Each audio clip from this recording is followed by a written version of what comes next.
question goes, 5 years hence, father's age will be 3 times the age of his son. And 5 years ago, the father was 7 times as old as his son. Find their present ages. तो इसमें निकालना है हमको x and y. When we say present ages, take one as x and the other as y. सबसे पहले तो आपने घबराना नहीं है, especially the mothers. Maths is fun. Okay? अभी here the most important thing is create the two equations because that will help you solve for x and y. 2 variables मतलब 2 equations चाहिए हमें, ठीक है. 5 years hence, father's age will be 3 times the age of his son. पहले father की age ले लेते हैं. Father is x and son is y years. अब पहली इक्वेशन जो हमको बनानी है, 5 years hence, father will be 3 times the age of his son. तो 5 साल के बाद father की एज कितनी होगी? x plus 5. और son की एज कितनी होगी? y plus 5. और बोल क्या रहे हैं? फादर की एज 3 टाइम्स होगी सन से. चलो भैया ये हमने लगा दिया यहाँ पे, पापा 3 टाइम्स बड़े. सेकंड वो कह रहा है 5 years ago father was 7 times as old as his son. 5 साल पहले क्या एज होगी फिर? x minus 5 और y minus 5. और कितने बड़े थे पापा? पापा जी थे 7 टाइम्स ओल्ड. ये है आपकी 2 इक्वेशंस और इन 2 इक्वेशंस पे सारा खेल होने वाला है.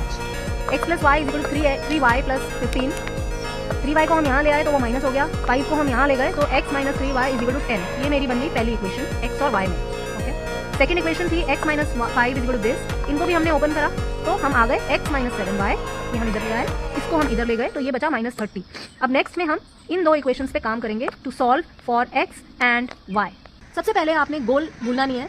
Father x years and son y years निकालना है हमको x एंड y इवेंचुअली. ये 2 इक्वेशंस थी हमारे पास 1 एंड 2. इन दोनों से हमको x और y की कैलकुलेशन करनी है. Since x is plane here so हम डायरेक्टली इनको सब्ट्रैक्ट कर सकते हैं. हमारे पास y निकल आएगा आराम से. अगर आपको उसमें डाउट आता है जैसे मैं कर रही हूँ, आप प्लीज़ कमेंट में डालिए, हम इसे सॉल्व करेंगे. मैंने इसको सब्ट्रैक्ट कर दिया which means the science will change. ये नेगेटिव है, ये पॉजिटिव हो जाएगा. ये भी नेगेटिव है, ये पॉजिटिव हो जाएगा. x माइनस एक्स 0, ये प्लस 7y माइनस 3y, ये हो गया 4y और ये प्लस 30 प्लस 10 हो गया 40. तो y क्या निकला? 40 upon 4 is equal to 10. So I have my son's age which is 10 years old. Okay. So y हमारे पास आ गया 10 years. अब हमको x निकालना है.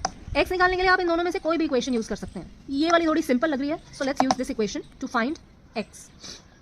x minus 3 into y is 10. So I'm substituting here for y is equal to 10. x minus 30 is equal to 10. And x is equal to 40 years. तो पापा जी की as थी 40 years और सन की एज थी 10 years. अगर आपकी कोई डिफिकल्ट क्वेश्चंस हैं आप कमेंट में डालो, हम उन्हें सॉल्व करके देंगे आपको.